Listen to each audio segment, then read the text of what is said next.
Hello, my name is Ken Myers. I serve as curator of American art at your Detroit Institute of Arts. Of all the painters represented in the DIA's great collection of American art, the one most central to my work as a scholar has been the landscape painter Thomas Cole. DIA collections include several thousand drawings by Cole and 3 important paintings. In this video, I will discuss the earliest paintings by Cole in our collection. View from the top of Kaaterskill Falls, which he completed in 1826, and several related drawings. In a companion video, I discussed the other 2 major paintings by Cole at the DIA. Sunset on the Arno, completed in 1837 or early 1838, and American Lake Scene from 1844. Thomas Cole was born in the north of England in 1801. With his parents and siblings, he immigrated to the United States in 1818, where the family settled in central Ohio. Eager to become a painter, but without access to formal training, Cole picked up knowledge from books and a few lessons from a traveling portrait painter, and spent several years struggling to support himself by traveling from town to town in Ohio and Western Pennsylvania, painting inexpensive portraits and picking up odd jobs. But by the spring of 1823, he had become interested in landscape painting, begun to make detailed drawings of trees and other landscape details, and moved to Philadelphia to seek more advanced training.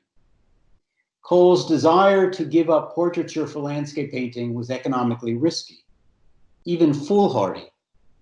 High-quality oil paintings were, and still are, expensive luxury goods. Few of Cole's contemporaries had the money or the desire to purchase paintings. If they did, it was generally only 1 or 2, and if only 1 or 2, what they wanted were portraits of themselves and members of their immediate family. In the United States, as previously in Europe, the development of a market for landscape painting was dependent on the prior development of an interest in landscape writing and tourism.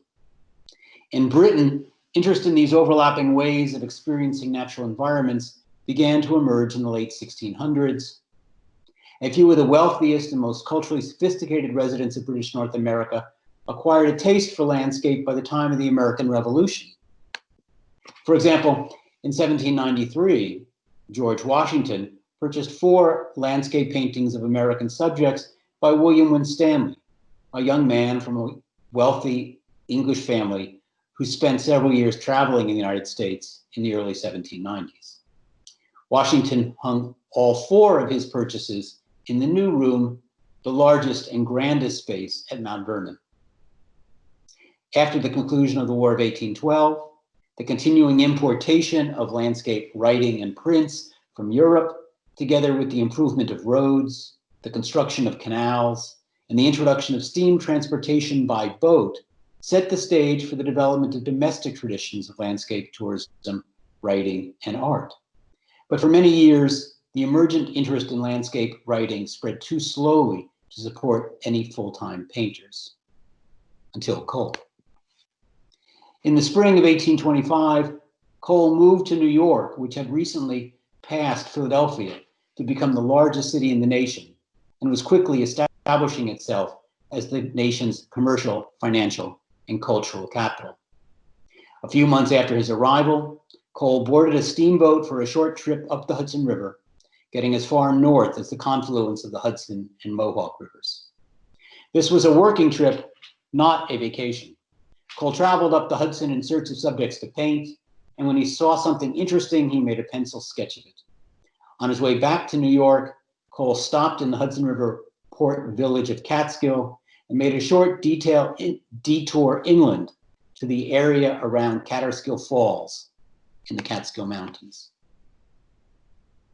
Kaaterskill Falls was an unusually tall and scenic waterfall that had been featured in The Pioneers, a popular novel by James Fenimore Cooper that had been published just 2 years previously.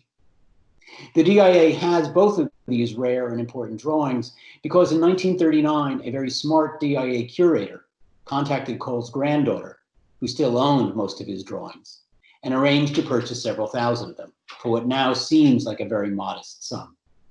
Because of that purchase, the DIA has the most important collection of Cole's drawings in the world. Cole used these drawings both as aids to memory and as source materials for paintings he would plan and paint in his studio after his return to New York. In addition to documentation drawings that Cole made while traveling, DIA collections also include studio drawings in which he planned out his work, in which he developed his plans for possible paintings. Two of the largest and most beautiful of these are drawings he made of Kaaterskill Falls shortly after he first visited them. One shows the falls from within the cavern behind the first leap. The other is a view from below the last major leap. Between September 1825 and January 1827, Cole completed 11 or 12 paintings of the area between the village of Catskill and Kaaterskill Falls, including the DIA's view from the top of Kaaterskill Falls and 5 other views of the falls. As a group, the 6 show the falls from the top, from inside the cavern, and from a short distance south of the bottom. Cole began to exhibit these paintings in the fall of 1825, and they quickly attracted attention from other artists, from buyers, and from the press.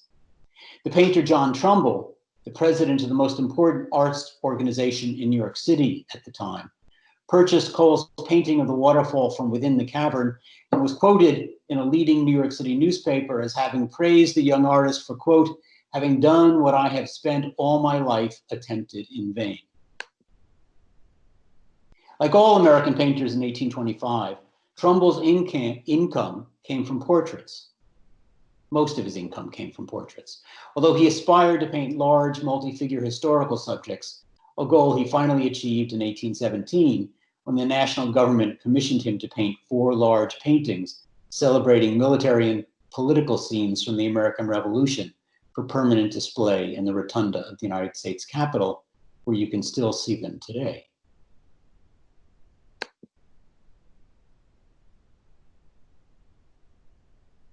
But before receiving that commission, Trumbull had painted a few landscapes, of which the most successful was View on the West Mountain near Hartford, Connecticut, which he had completed in 1791.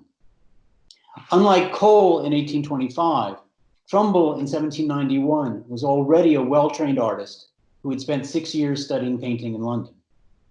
View on the West Mountain is more visually complicated than any of Cole's early Catskill landscapes, because it includes 2 vistas, the major one to the left of the seated figure, the secondary one behind him.